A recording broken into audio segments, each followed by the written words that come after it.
বোতলের মুখটা প্রথমে মাছ বরাবর কেটে নেবেন, কেটে নিয়ে মাঝের অংশটা রেখে দেবেন, নিচ থেকে খানিকটা নেবেন, যে উপরের গোল পোর্শনটা একটু নেবেন, নিয়ে মাঝখানেরটা আলাদা করে রেখে দেবেন।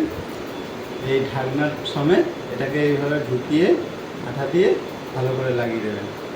এবার আর একটা টুকরো কাটবেন যেটা মাঝখানে ছিল, সেটার থেকে একটু টুকরো নেবেন, নিয়ে এটা ডান্ডিটা ঠিক এইভাবে মেরামত করে এইভাবে লাগাবেন।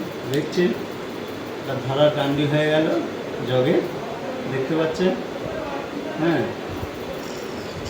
এরপর যেটা দিয়ে জলটা পড়বে এখানে একটা ছিদ্র করবেন, করে আমার হাতে যে টুকরোটা এটা এখানে ফিটিং হবে, এখানটা ফিটিং হবে, তাহলেই দেখবেন একটা জগের মতো হয়ে যাবে, বাচ্চারা খেলতে পারবে। স্টার্ট করে দাও। এখানে একটা ফুটো করে দেবেন,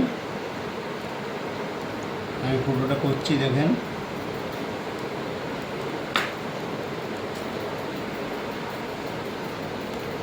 সুন্দরভাবে ফুটোটা করে নেবেন।